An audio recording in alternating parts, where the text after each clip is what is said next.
Hello, everyone. Welcome back to the channel. So today will not be an active day trading day for me, but that does not stop me from coming in here to the charts, alerting Discord, alerting our Twitter, all the really, really important price levels that we're looking at right now on the SPY and on the Qs, as well as the S&P 500 futures. Now, I am adding the futures chart to my pre-market watch because I think it's too important to not put in there. If you're going to be trading the SPY or options, having the S&P futures chart up and mapping that one out, I almost feel like is more important than just the price levels on the SPY. If you have the futures levels up, because the futures, it trades all night long. So you have a better, more price action to go on when you're doing your technical analysis. So I really like to have that one. I'm going to start adding it to all of our social medias. Everywhere that green bar trading is will now have that chart. So we made a video this weekend of everything that we are looking at in the market for this week. One of our picks that I'm looking at this morning, FCX. So that's Freeport McMoran, and they mine copper. Copper just hit, I don't know if it was an all-time high, but it just hit per metric ton, I think over 10,000. And I think this has room to go to at least 13, 14,000. It's high, but the fact that China has not gotten involved yet with buying all this copper, I feel like there's just so much more room as the overall economy explodes for this commodity and the green wave, that green future of all of this electric, vehicles and solar and wind and EV chargers.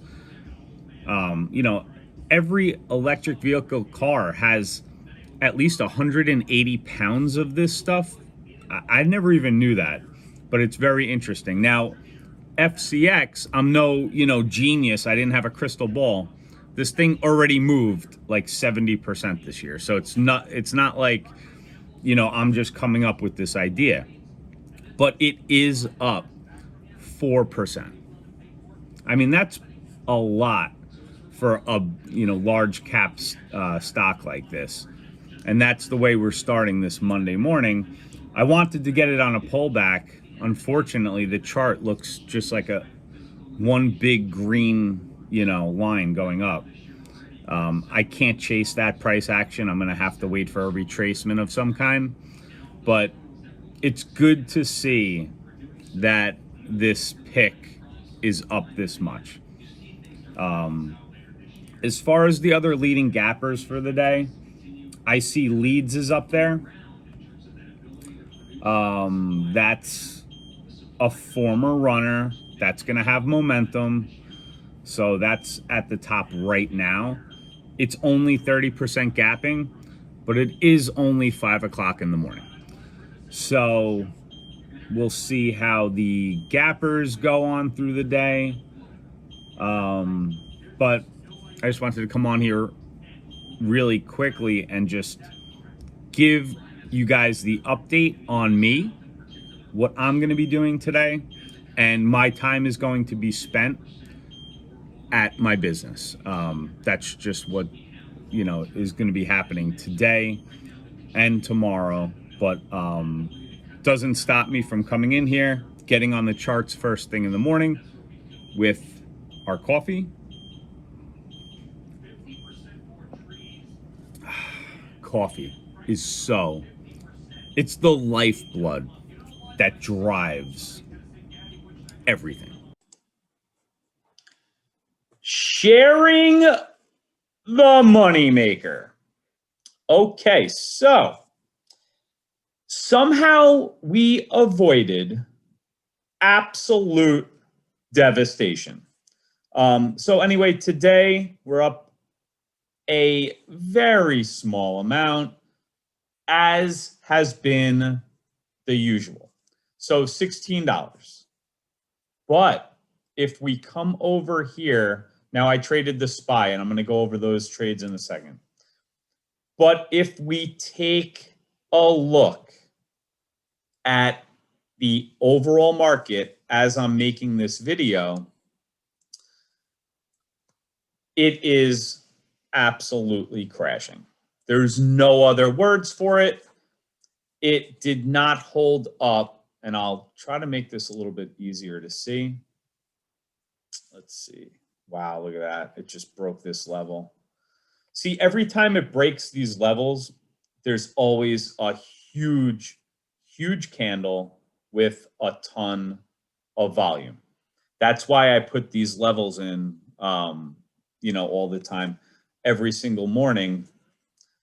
Wow, that was some drop. All right, so let's take a look at the SPY. And I'm just going to move some things around. Bear with Mr. Green Bar for a second. I'm just trying to clean this up a bit. All right, let's pull it back out. This is the trading day right here. Okay, so the purple lines that you guys see on my screen are the levels of interest. These are levels that I have used from a bigger time frame. So most of these levels are coming from the last week, the last 2 weeks of business. And these purple lines are where there has been a lot of liquidity, a lot of supply and demand, a lot of business has been dealt at these areas. And that is why I use them as my areas of interest. So sometimes they're resistance, sometimes they are support. And when they are broken, they're used as either support or resistance. But those are the levels that I'm always looking at. And this dotted yellow line is our VWAP line, okay? This is just during the day to understand whether we are bearish if we're under it or bullish at the moment if we're over it. And price always tries to get back to that level. Now, obviously, when you have a level like this break all the way to the next level, you're going to be way, way far away from VWAP. If we were looking at the RSI on this, it would be totally oversold at this point. The only thing is, okay, at 3 o'clock power hour is usually when the stock market has been rallying. So it's 253 right now. I'm going to be keeping my eyes on this really closely to see if buyers come in. We have seen a lot of selling lately, especially in the market, and especially in the NASDAQ market, a ton of selling. So we're gonna have to see if the buying comes in at 3 or not. You know, it's anybody's guess, but you know, you want to talk about trading a choppy day on the SPY. So this is what my setup looks like, and I just want to show you guys how I look at it and how I take my trades. So let me just put this on here. Sometimes when I toggle between my SPY option strategy and my green bar trading active trader, it doesn't always come back the way that I want it. So this is what I look at. I have the futures on one side, I have the SPY on the other side, and I have whatever contract I'm looking at loaded up in the price ladder. Now, for something like this, we're trading under 419. So if I wanted to go long, I come in here, all products. We're going to be trading SPY options. I'll take the 2 days out and I'll pull up the 419 contract and I'll send it over to Lilac, which is number 9. And then we come back here to active trader. Now I have the $419 call contracts for the SPY loaded up. And all I have to do is type in how many contracts I want and simple click of the button and I'm in, as long as, you know, it hits my price, you know, that I click there. And that's how I am trading my options. So when I took my trades back here, now I wasn't at my computer all day today. I took 3 trades on the SPY. All 3 trades were winners. And I'm going to go over my entries with you guys in a second. I'm just kind of buying time right now as I make this video during the live trading session because I'm really interested in this. As we broke this key level that I put, and I have it right here, again on the SPY. Why does it do that?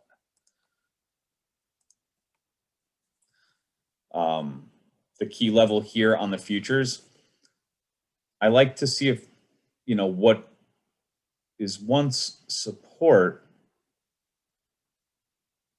Do you see how much this is trading around this key level? And right up here, you see how much this is trading around that key level? The whole day it's been trading around these levels. Now, when it dropped, it filled in this gap in about, I'd call that 45 minutes. It filled in the gap to my next key level.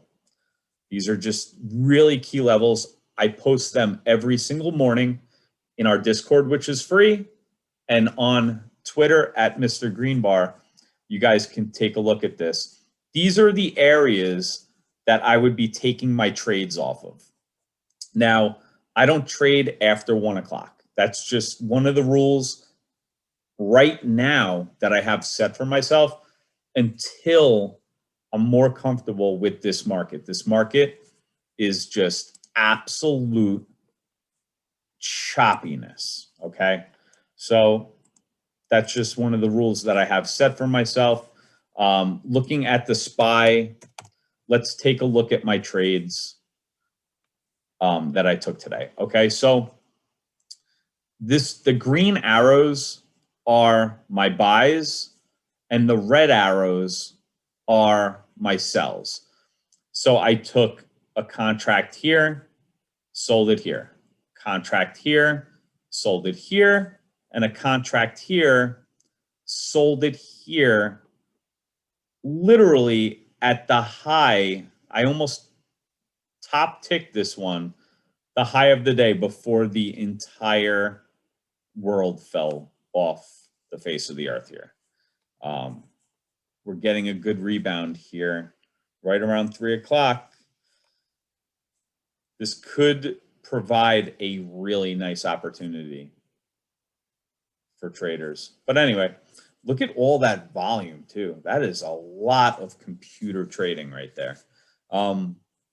So let's go with the reasons for my actions, okay? I wait for the initial sell-off to happen. It's been happening pretty regularly for, the past 6 months now, where you get a little bit of a sell-off and then the dip gets bought up. It's nowhere near what it was like in 2020, but that's just, what I wait for. And that is right around here was the low, at least for the first hour of trading. While it didn't really, this was really the dip buy right here up to this point. It broke through VWAP, but immediately came back down. These are 1 minute candles. So it really was not, this wasn't the clean type of price action that I was looking for by any means. So I like to get in around my support. So this purple line here is my support. If I broke this purple line on this trade, I cut the trade right there. So I like to get in as close to this support as possible so that my risk to reward is a lot easier to take in case the trade goes against me. I won't lose as much because I'm right here by my support. And this is research that I do before the market opens so that I know exactly where I want to enter and where I want to take my profit. So on something like this, I look to take profit about the previous, where we were, the previous high. So my take profit was always going to be right around this level right here. I could box it out for you, but you can obviously see my arrow here. Right into this strength, I executed my sell. All right, so we did this, we did that. Like I said, I wasn't at my screens all day long. Once again, we're now at support again. While this line is acting as support, as you can see, every time it dips below it, it goes right back above it. So I took my trade right here and I sold right here. And then we broke this level way more, with a lot more force. So now I don't like where this is going, because this level, if it gets breached a little bit too much, it's not a good sign. But it did rip up, came back down, and really to the tick hit my support again and ripped straight up. Now, I wasn't involved anywhere in here until this area here, where I got a call contract again and sold it right here. So we went 3 for 3 on these call contracts.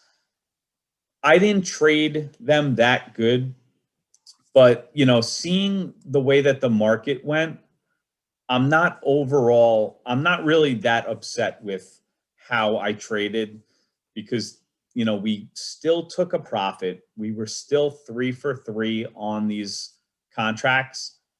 They weren't traded perfectly. Yes, I know, but I didn't like how this broke my support level here. And then, it was coming back down again to it. And then, it finally broke. And the reason why I scalp these instead of buying here and leaving and just not being interested, setting some alerts, is because I was close to what was previous resistance. So I was always going to take profit close to this. And if I don't scalp, there's always the possibility that something like this can happen. So, I was very pleased to get out of this trade right here, this area, with a profit before stopping trading for the day and, moving on with the rest of my day. Now, as I see what's going on here, we are getting that 3 o'clock buying again. So there's a very good chance if this could continue, and this isn't just a false breakout here, that we will come back up to the previous purple line here. You know, this held very nicely at this support level. We'll just have to wait and see how the rest of the day goes. Will it come back down and break that level? Because then if it breaks this level, I'll show you if I can pull up where my next level of interest is right here. Now you can see that these are the levels, right? You can see them a little bit better on the futures. There's really big gaps to fill here, especially if we don't hold this trend here. You know, there's really the potential for a sell-off. But the market is still in a very nice uptrend. These pullbacks are totally normal. The only thing that's pulling back a little bit more than everything else is the NASDAQ. Now, this actually broke a very important trend line right here and broke it pretty bad. So this is the NASDAQ. This is the NASDAQ futures. It follows the NASDAQ market. And while it was holding up on this trend line right here, got a really nice bounce off of it, came back down, got another really nice bounce off it, started to make higher highs here, really thought that there was a chance to come back and test, you know, all-time highs, which there still could be. But seeing this break, this trend line, is not what you like to see. So anyway, that was it. $16 of profit. Not that bad today. Like I said, not many trades taken today. As you guys saw in my earlier video, I was really unavailable for most of the day. So this is what, wow, this is what we're looking at. So anyway, guys, I hope that everybody had a great weekend. I had a good weekend too. We spent it with the mothers in our lives. My family came in from out of state, so that was very nice. I saw my cousins that I haven't seen in a while, and we celebrated Green Bar Trading birthday. Yes, it was my birthday on Mother's Day. So it was a really nice weekend. I hope that you guys all had a great weekend also. And until I see you tomorrow on the next video, hit the thumbs up for me if you enjoyed the video recap. And if you're new, consider subscribing. We have new videos every single day. So everybody, take care. Enjoy.